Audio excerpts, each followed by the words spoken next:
एक माँ जिसकी आज इकलौती बेटी की शादी है। माँ बेटी को वेडिंग गिफ्ट के तौर पर एक बैंक अकाउंट की पासबुक देती है।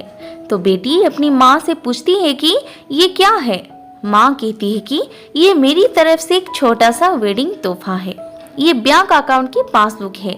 ये तुम्हारे जीवन के खुशी के लम्हों को संजोए रखेगी। आगे जब भी तुम दोनों की जिंदगी में कोई खुशी का मौका आए तो अपनी तरफ से इनमें कुछ पैसे डिपॉजिट करना। जितनी बड़ी खुशी उतनी ज्यादा रकम, और उसके आगे लिख भी देना कि आज ये खुशी का मौका है, इसीलिए इतने पैसे जमा किए हैं। आज मेरी बेटी की शादी है तो मेरे लिए भी खुशी का दिन है कि इसीलिए मैंने भी इसमें 1000 रुपये भी डिपॉजिट करा दिए हैं। और आगे डिस्क्रिप्शन में लिख भी दिया कि आज मेरी बेटी की शादी है, इसीलिए मैं 1000 रुपये इसमें जमा करती हूँ। बेटी को अपनी माँ का दिया गिफ्ट बहुत प्यारा लगा। बेटी ने घर जाने के बाद जब ये बात अपने पति से की तो पति को भी ये चीज बहुत अच्छी लगी और कहने लगा कि ये तो बहुत अच्छा तरीका है अपने जीवन के खुशी के लम्हों को फिर से याद करने का। दोनों अब इंतजार ही कर रहे थे कि कब इसमें अगला डिपॉजिट हो। दोनों नए नए बहाने ढूंढते रहे थे पैसे जमा करने के। कभी कि आज हम बाहर खाना खाने इसीलिए 300 रुपये, आज पहली बार शॉपिंग करने गए इसीलिए 500 रुपये, आज हस्बैंड का जन्मदिन है 800 रुपये, आज वाइफ का जन्मदिन है इसलिए 800 रुपये। ऐसे करते करते उसमें एंट्री भी बढ़ती गई और अमाउंट और उसमें काफी पैसे इकट्ठा हो गए थे। शादी को कई साल बीत जाने के बाद दोनों में कुछ दूरियां बढ़ने लगी। दोनों में छोटी मोटी नोक झोंक होनी शुरू हो गई थी। फिर कुछ दिनों के बाद झगड़े होने लगे।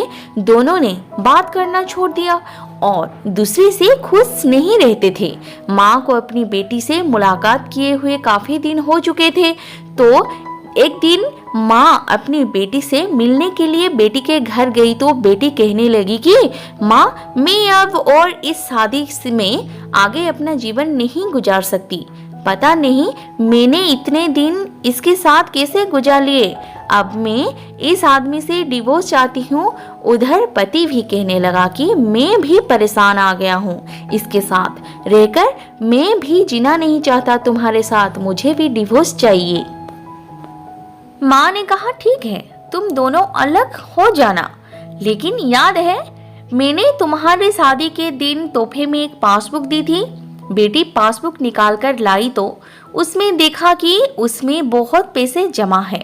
माँ ने कहा जब शादी इतनी ही बुरी थी तो पहले अपनी शादी से जुड़ी कोई भी याद अपने पास नहीं रखनी चाहिए। पहले इसमें जमा रकम को खर्च करना होगा, फिर तुम डिवोर्स ले सकते हो। दोनों ने कहा ठीक है, और अगले ही दिन बेटी पासबुक लेकर बैंक जाती है पैसे निकालने के लिए। बैंक में पैसे निकालने वालों की लाइन लगी थी तो बेटी भी लाइन में खड़ी हो गई। अब खड़े हुए काफी देर हो गई थी। बेटी ने खड़े खड़े ही पासबुक खोली और देखने लगी कि इसमें कब कब पैसे जमा किए थे। बेटी देखते ही देखते उसे पता ही नहीं चला कि कब उसकी आंखें भर आई अपने बीते लम्हों को याद करके जो उसने उसी पति के साथ बिताए थे जिसे वो आज डिवोर्स देने चली थी। बेटी बिना पैसे निकाले वापस घर आ गई और अपने पति से कहने लगी कि ये मुझसे नहीं हो पाएगा, ऐसा करो तुम ही जाकर इसमें जमा सारा पैसा खर्च कर दो। पति ने कहा ठीक है, और पति बैंक गया, लाइन में खड़ा हो गया। उसकी नजर भी पासबुक पर पड़ी और उन सारे खुशी के लम्हों पर पड़ी जो उसने अपने उसी पत्नी के साथ बिताए थे जिसे वो आज तलाक देना चाहता है। अपने जीवन के सबसे हसीन लम्हों को याद करके पति की भी आंखें भर आई और वो भी लाइन से निकल गया। पति घर आया और पासबुक अपनी पत्नी के हाथ में दी तो पत्नी पासबुक में देखती है कि उसमें आज है के दिन 5,000 रुपए जमा हुए हैं और उसके आगे लिखा है कि आज खुशी का दिन है कि मुझे एहसास हो चुका है कि वो उसे छोड़ने जा रहा था जिसे वो सबसे ज्यादा प्यार करता है। मैंने फैसला कर लिया है कि अब बाकी की सारी जिंदगी उसी के साथ बिताना चाहता हूँ।